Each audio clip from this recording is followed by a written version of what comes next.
avertissement avant de commencer le visionnage de cette vidéo. Elle s'inscrit aujourd'hui dans le cadre du concours des pouces d'or lancé par le collectif Les Internets qui met en avant les femmes sur YouTube. Deuxième petit avertissement, si jamais tu es très sensible à ces sujets, le livre dont je vais parler aujourd'hui contient des scènes de viol, de meurtre ou encore de suicide.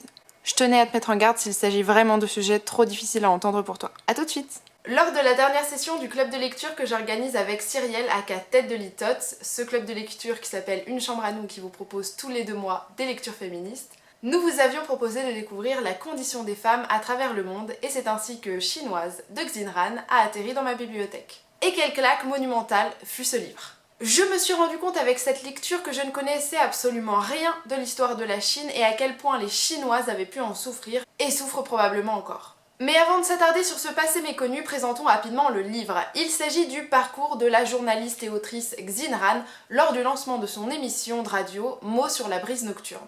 Durant ces émissions, elle s'attachait avec le niveau parfois limité de liberté qu'elle avait à présenter le quotidien des femmes chinoises de tout milieu afin de présenter le quotidien et la condition des femmes chinoises dans son pays. Par le biais de lettres, de témoignages oraux ou encore de rencontres aussi traumatisantes que bouleversantes, elle nous présente ce qu'est être une femme au cours du XXe siècle en Chine. Et croyez-moi, ce n'est pas une définition qui vous fera rêver. Ce dont il faut principalement se souvenir, c'est que la Chine, dans son histoire récente, n'a épargné aucun de ses habitants. Et c'est en cela que ce livre m'a particulièrement marqué, non seulement pour la condition des femmes qui n'est pas forcément très reluisante, mais aussi et surtout pour ce contexte historique que je ne connaissais absolument pas et qui m'a fichu une réelle claque tant j'ai eu l'impression d'ouvrir les yeux sur une réalité qu'on m'aurait presque cachée tant on ne l'apprend pas à l'école. Ce qu'il faut savoir, c'est qu'avant la prise de pouvoir de Mao Tse-tung, la Chine était un empire qui mettait en avant les intellectuels, l'aristocratie et le rayonnement international du pays, souvent au détriment de la population la plus pauvre de l'empire. Quand la République populaire de Chine s'est installée, elle a renversé tous ses anciens modèles. Désormais, il fallait reconnaître l'importance des soldats, les gardes rouges, mais aussi des paysans et des ouvriers qui avaient bâti la nation, ou encore soutenir les politiques les plus radicaux qui allaient purger le parti communiste de ces personnages qui avaient été trop révisionnistes et trop pour l'Empire. Ce que j'ignorais encore, c'est le nombre de millions de morts que ce bouleversement politique avait provoqué et à quel point les droits humains les plus fondamentaux avaient été bafoués. Entre 1958 et 1960 a eu lieu ce qui a été surnommé le Grand Bond, qui a provoqué plus de 45 millions de morts. Vous vous rendez compte ? 45 millions. Il s'agissait d'une politique agricole de mutualisation des terres et des productions qui a provoqué une famine extrême dans le pays et surtout qui a failli causer l'effondrement total et économique du pays. Après cela, évidemment, les habitants avaient faim, étaient en colère et recherchaient forcément un avenir meilleur pour eux-mêmes. Si j'évoque ce contexte historique, c'est pour présenter à quel point le monde dans lequel sont nées et ont grandi les femmes présentées par Xinran était noir, brutal et tout sauf accueillant. C'est donc dans un pays où les gardes rouges, souvent très jeunes et complètement manipulés par le parti, semant la terreur au nom de Mao, que les femmes ont dû apprendre à respecter le parti, souvent en subissant des brimades, du harcèlement, des violences mentales aussi bien que physiques, allant malheureusement souvent jusqu'au viol. Dans un pays où les relations sexuelles demeuraient un tabou bien caché, où les relations amoureuses ne pouvaient être affichées en public sous peine d'emprisonnement, ou encore dans un pays où lequel les femmes n'avaient aucune indépendance, difficile pour elles d'affirmer leurs droits, leur place dans la société ou tout simplement de goûter au bonheur. On demandera d'ailleurs à l'autrice dans le livre d'interroger les différentes femmes qu'elle va rencontrer sur leur définition du bonheur. Une définition souvent extrêmement glaçante tant l'horreur vécue par ces femmes a complètement transformé leur réalité. On réalise à la lecture de ces pages que la plupart des femmes ont été par la force des choses obligées de grandir avec une vision faussée de leur place dans la société.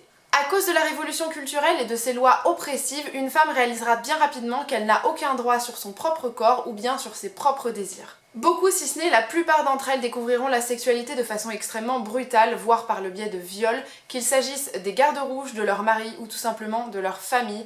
Ce sont des témoignages extrêmement difficiles, extrêmement bouleversants et qui nous font réaliser à quel point les femmes chinoises ont réellement souffert au cours du XXe siècle et durant cette période de la révolution culturelle. On retrouve également dans ce livre ce paradoxe bien connu qui range les femmes dans 2 cases bien distinctes, celui de la femme et de l'épouse, en opposition à celui de la femme dite non respectable, souvent traitée de prostituée parce qu'elle a décidé de maîtriser sa propre sexualité qui n'a rien d'honteux. Mais attention, dans la République de Chine, peu importe la case dans laquelle vous êtes rangée, vous êtes perdante sur les 2 tableaux. Dans les 2 cas de figure, la femme n'aura aucune marge de manœuvre, aucun droit, pas de liberté. Attention, ça ne veut en aucun cas dire que je cautionne cette distinction, elle n'est valable ni dans la Chine du XXe siècle, ni actuellement, On sera toujours contre cette dichotomie affreuse qui dit qu'une femme ne peut pas maîtriser sa sexualité sans être une prostituée.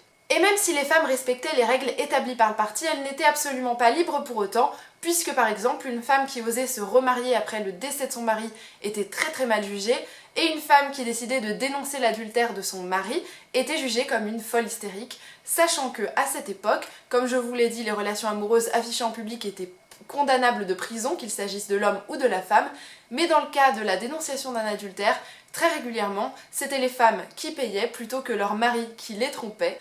Là encore, l'équilibre n'était pas vraiment là, sachant que l'adultère était un crime extrêmement grave, punissable très régulièrement de mort. Finalement, ce qui a été le plus triste au cours de la lecture de ce livre, c'est de réaliser que les femmes les plus heureuses en Chine au cours du XXe siècle, c'étaient ces femmes qui n'avaient aucune conscience de tous les droits auxquels elles pouvaient prétendre dans le monde. Une réalité difficile à entendre quand les femmes en question sont transformées en monnaie d'échange dans ces sociétés et peuvent être prêtées entre différents hommes comme un vulgaire meuble. Dans le cas de ces sociétés-là, il s'agissait de tribus qui se situaient en Chine centrale, qui étaient complètement coupées de la civilisation moderne et qui avaient établi leurs propres règles complètement différentes de l'ensemble du pays, voire même du monde. Évidemment, la condition de ces femmes était absolument différente, elles n'avaient pas conscience du monde qui les entourait et ne réalisaient pas à quel point leur statut était extrêmement dégradant et presque sous-humain. Toutefois, inconsciente de ce qui les entourait, elle se satisfaisait de ce qu'elle avait et demeurait heureuse. Le plus important à retenir de ce livre qui vous présente pourtant une histoire de la Chine bien noire, eh bien ce sont les messages. L'importance du droit à l'éducation et à l'instruction pour faire valoir ses droits. Le besoin capital de pouvoir disposer de son propre corps. Et l'importance du dialogue et de l'ouverture pour permettre à tous d'évoluer en harmonie et avec une égalité de droits, ce qui n'a absolument pas été le cas dans la révolution culturelle, puisque si vous étiez un intellectuel, vous étiez brimé, condamné pour avoir soutenu l'Empire, et vous n'aviez aucun droit, vous étiez un sous-homme globalement, et vous étiez passible de peine de mort. Malgré ces textes extrêmement forts, extrêmement difficiles, voire même traumatisants, c'est un livre avec lequel on a besoin de faire souvent en fait des pauses entre les différents témoignages. Je trouve que le talent de Xin-Ran se trouve dans cette forme de douceur qu'elle a à vous présenter un monde extrêmement noir et à vous aider quand même à le découvrir avec une forme de délicatesse qui vous préservera quand même un petit peu de toute la noirceur qui habite ces pages. C'est une lecture que je vous recommande très fort parce qu'elle vous permettra d'ouvrir les yeux sur l'histoire de la Chine qui est extrêmement noire, qui est extrêmement difficile, mais aussi d'en apprendre plus sur la condition des femmes chinoises et d'évaluer un petit peu malheureusement le chemin qu'il reste à mener pour qu'elles puissent enfin goûter à l'indépendance et prendre le pas sur toute cette histoire, toute cette culture qui malheureusement les enferme encore dans certains carcans. Ce qui est sûr, c'est qu'en refermant ce livre, ma soif de savoir n'a été que plus grande et que je n'en ai certainement pas fini avec les ouvrages de Xin-Ran, qui a continué à écrire au-delà de ses témoignages. Elle en a publié d'autres, mais aussi des récits de fiction, qui là encore s'attachent à décrire le quotidien des femmes durant cette révolution culturelle qui a bouleversé tant de codes, qui a tellement renversé le mode de fonctionnement de sa société et qui a permis des actes extrêmement noirs. Et je pense qu'il faut en parler, je pense qu'il faut faire connaître à tout le monde ce qui a pu se passer. Et c'est le genre de livre qui vous donne envie de vous intéresser à l'ensemble du monde, à l'ensemble de l'histoire de tous les pays, pour savoir à quel point on a été centré sur l'histoire de notre Europe, bien sûr on est né dedans, mais ça nous fait prendre conscience que on n'est pas seul, qu'il s'est passé pas mal de choses très noires dans le monde entier et qu'il y a beaucoup de combats à mener encore. J'espère en tout cas vous avoir donné envie de découvrir Chinoise, qui est un ouvrage magnifique, et éventuellement de découvrir l'autrice en général. En attendant, n'hésitez pas à me partager votre avis sur ce livre et s'il vous a interpellé, et moi je vous dis à très bientôt et je vous fais d'énormes bisous. Salut!